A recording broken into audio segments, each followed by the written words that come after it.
Hi everyone, so as you know, throughout this month I'm making these videos how to, and I've just gone live across on my Facebook page, Marian Hanson Counselling Service, where I've talked about how to develop emotional intelligence. So I just wanted to summarise from there. So emotional intelligence really means the ability to understand, recognise and manage your own emotions, and to understand, recognise and influence the emotions of others. So it really is just a case of being aware of whether you have enough emotional intelligence, whether you feel you need to develop this more, and then putting those things into place.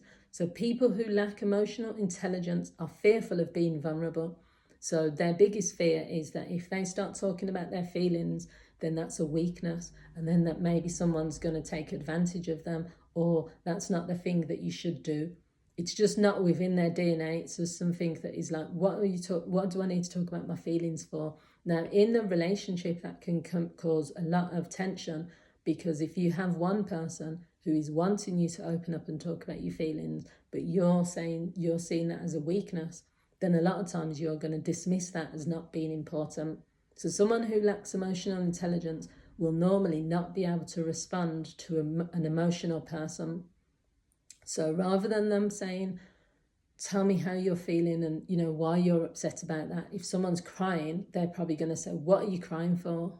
What there's nothing to be crying about, or stop crying because I don't see what you're crying about. Now you can also see this within parent and child relationships as well. If a parent has grown up with the mentality that you shouldn't cry, or crying doesn't help anything, or their parent has said to them, if you keep crying, I'll give you something to cry for, or what are you crying for? I didn't say anything that should make you cry.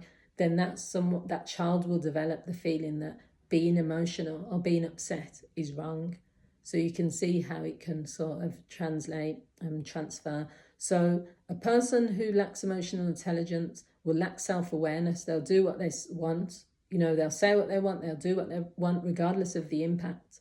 So this is someone that has no filter. This is someone that might say really hurtful things, and then when the person starts saying, why are you saying that? Or that's not very nice. They'll say, what are you talking about? They'll gaslight you as well. What do you mean? I didn't say anything bad. There's podcasts that I'll watch sometimes, and the person will be very brutal, very direct, very unnecessarily over the top with what they're saying. And then the person will start getting upset, and they'll say, it's not, they won't recognize that it's not what they're saying, it's how they're saying it, because they're not self-aware enough to know that if you blatantly say to a woman, if you lose weight, you'd be more attractive. To some women, they're going to think you're being disrespectful. Or if you say to someone, you would be a nice person if you, I don't date short men. And also, I don't like the way you dress and this sort of thing. That's fine. You can say all those things.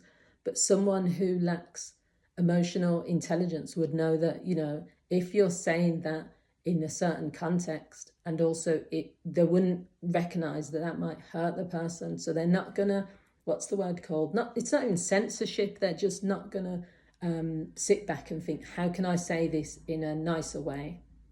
Because they'll think, I don't need to say it in a nicer way. I'm just going to say it. It doesn't matter how that person feels.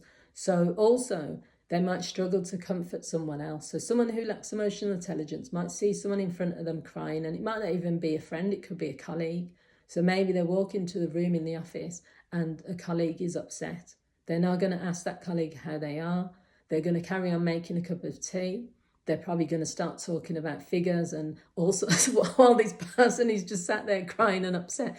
The person who lacks emotional intelligence isn't going to tune into the fact that maybe I should check in on the person, or if I don't check in on them, maybe I should leave them alone. So they might say, okay, you need some space. They're just going to carry on making cups of tea, carrying on talking about figures, carrying on talking to that colleague like they're not crying. And it's not malicious. It's more that they don't get it. They don't get that, self-awareness. They lack that. So the 3 ways really that you can develop emotional intelligence. The first one is to understand how you feel and why you feel like that.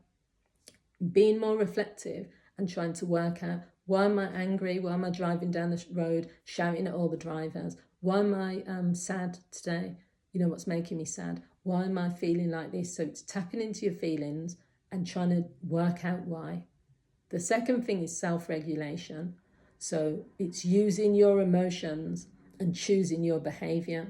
So self-regulation means that when anything that's going on in your body, and emotionally as well, so physically and emotionally, you're aware of it and you're choosing what you're going to then do about it. So if you think about temperature gauges when it comes to heat, if someone's too hot, they'll turn it down. If someone's too cold, they'll turn it up. You're doing the same things with your emotions. So if you know that you're starting to feel irritated and annoyed, then instead of waiting till you blow up and you explode and you get angry, then you're starting to regulate, because you're saying, oh, I'm noticing I'm irritated today. What can I do about that? So your behavior wouldn't be to go and punch a wall. Your behavior would be to say, I'm feeling irritated. I need to try and work out what's making me irritated. And then maybe I need to go to the gym or go for a walk. So the second one is self-awareness, being aware of yourself, but also being aware of others as well. And the third thing you can do, fourth thing, is to develop more empathy. Start with little things. If you feel more empathy towards babies, children, then use that empathy to then transfer towards adults, towards strangers, towards anything that you can think of, until you have those empathy skills. Empathy just means putting yourself in another person's shoes. So instead of just saying, well, why did that driver just pull out like that and blah, blah, blah, or why are people always making noise and da-da-da, or whatever it is, you would say, maybe that driver's in a rush somewhere, and you know what, I can't control, or I don't understand why that person did that, but it's not going to change my opinion of a person, or it's not going to make me act in a way that is outside of my control. You can only control your behavior. So using self-regulation will mean that you're not then going to start turning into a crazy road rage person because two people have done something which you don't like. You're going to say, that's their business. If they want to drive erratically and stupidly, I'm not going to become an erratic driver as well. So it's something which takes time, because I think there's maybe a lot of people actually that lack emotional intelligence, and it shows in the way they interact with others. But I do think you can develop it, and that's why I made this video. So I hope you found it useful. If you have, feel free to share it. Feel free to leave your comments. I'd love to hear what you think. And throughout September, I'll be continuing to do how-to videos. Thanks for watching. Bye.